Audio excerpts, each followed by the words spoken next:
how's it going? We are here. It is another day that we speak about anything and everything around property. But today I thought, let me talk about my book. Yes, if you didn't know, I'm an author and I have written a book called From Bad Debt to Property Mogul. Yes, this is me. This is the book that I wrote. And I really wrote this book here with you in mind.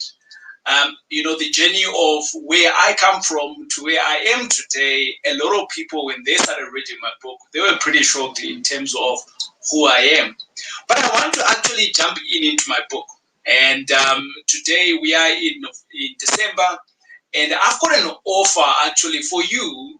It's not really an offer, but you can literally get my book for free on my website. And today I want us to cover something that is quite cool, which is in the first chapter of my book. Right, so I'd never been, when I started off my journey, right, it was never about writing books or winning awards. Yes, I've won awards over the journeys. Yes, I'm doing cool things. Yes, I am living the life that I've potentially wanted, but I just didn't know how to get there. And now I am living that out, right? And out of all of this, I actually decided last year, this time, that let me write my book. So it was actually in November, December, when I started writing this book here, which then came out sometime in the year. I think it was in March or so. So this book is not pretty old. It's been around now. But what I wanted us to talk about is within the first chapter of this book, which I call the greatest joint venture. For a lot of people, you might know that I do joint ventures quite a lot. But actually, I wanted just to dive into joint ventures. And with that, I thought it was very appropriate because when we are in doing business or where we are right now, a lot of the times people don't know where we come from. And I really wanted to show who I am. And if anyone has read my book, they actually know that I was extremely raw in telling you who I am and how the journey of life has came through to me. Well, why did I label the first chapter of my book the greatest adventure? Because some adventures do fail. Some joint ventures never actually make it. Some joint ventures are the greatest ventures that we have ever had, right? If we look at some of the greatest products that we utilize every day, they are products that have been put in place with great ventures or great joint ventures with 2 people, 3 people together. If you don't know that, actually, Steve Jobs he was in a joint venture with someone else. You can Google that out. I can speak, look at kind of like everyone who's made it big. They all come from some joint venture of sort. But guess what? You and I, we also come from a joint venture. And that joint venture is your father and mother. It was a joint venture. They said, yes, I do. I like you. Maybe some of your parents, they didn't say that I do, like my parents. And that was my first experience of a joint venture that crashed. I didn't make it. So my parents never got married. My parents never even go through to their relationship to see me to become a person. They didn't, My dad kind of like left long before I was born. And my mom, when I was born around about 2 months or so, she decided also she left. I could have grown up my entire life actually just talking about the fact that I'm an abandoned child. I could have. But actually, a lot of people who know me very intimately, they were all shocked, including some of my relatives, when my book came out that I was an abandoned child. So they started asking the question, but I thought you had a mom and a father. And I said, yes, I do. They are my foster parents. And they said, but you never spoke about it. And I said, well, that's kind of like putting a label on myself.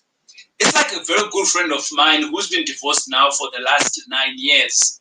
And each time I'm in company with him, he is always talking about, he introduces himself and he says, hi, my name is Steve. And when he says Steve, and then he starts talking about life, and somewhere along the line, he always mentioned the fact that he's divorced. And from time and time again, I'm always asking him, why do you want to label yourself that you're divorced, you're a divorcee? And he says, no, it's good, so that people know that I'm a divorcee, And I'm always him, I don't think it matters. You're putting a label on yourself, and that label, I don't think it's a cool label. I really don't think that you're a divorcee. I just think that you're single, right? Now, if you look at it from that perspective, is he really a divorcee? Yes, he is. But the label of being a divorcee, now people want to know, it doesn't really matter. The fact of the matter is that at this point of time, 9 years later, he is single, right? He is single and ready to mingle and getting someone out there. But if I come back to where I started, if I come back to where I started off from my father left me. Okay, great. So I never came to know him round about until I was 20 or so. I think, far much later than that, I think. But my mother also kind of like disappeared also. But I was grateful, and miraculously I was taken in by my foster parents, and those are my parents that I know up to now. Actually, my mom that I stay with now, she stays with me. My mother who's staying with me now, and she's going through some medical challenges and things like that. She's my mom. That's the person that I know who raised me up. So in my book, in my first chapter, I speak about all of that in terms of my upbringing, but also to just make sure that you don't give the power to your past to define who you are. So one of the sayings I make in the book is that do not give your past the power to define who you are. So just like my friend, he defines himself as a divorcee, where he is single. And I've also gone in to study people all over the world, and I've also seen that sometimes people with the worst past end up creating the best futures. Why? Because they've got a reason where they're coming from. They don't like that painful experience of where they come from, and for that reason, they're trying to make a better world. So why am I telling you this? Because your past does not define you. It actually prepares you. Well, you might be saying, TJ, you do not know where I come from. TJ, it's been hard. TJ, I was. TJ, you can go on and you can recite everything else that happened in your life. I cannot change that. So can you. You can't change it. But the reality is that from now onward, if you make that decision, just like I made that decision to forgive my father, my biological father. I forgave him. I was like, dude, he was never there. So let me forgive him. So I pressed that button on forgiveness. Ding! And I forgave him. Did I forget the fact that he was never there? I didn't. Did I forget that the fact that my mom abandoned me, my biological mother? I didn't. But still, I forgave them. Both of them, and I moved on with life. So never be defined by your past. It was just a lesson and not a life sentence, because you might be thinking, oh, this is what I need to be doing. And what I want here to do is that in my book, one of my 3 takeaways that I did take from my childhood to where I was last year when I wrote the book here is that my key takeaway was, irrespective of what life throws at you, seek to understand, right? Understand what happened. Why did my father run away? What was going on in his life at that particular time? But obviously, it is really up to him to open up his world then, so that maybe I can understand it. But if he's not willing to do that, there is no way I can understand it. And if so, what do I need to do? Maybe you may never understand it. But if you don't understand it, or even if you do understand it, what do? You move on, you forgive, you take courage, and you press on regardlessly, because life does not stop. That is my first takeaway that I took out from my life then. The second one that I took away is that the past is the past, and leave it there. The present is a present, right? So be present and enjoy life. This is the life that you have today. Yes, this is the life that you have today. So if you're not present in that life today, you are actually missing out on the opportunity, on the present of you living the present. I hope that makes sense to you. The last one is that the past is a good teacher, right?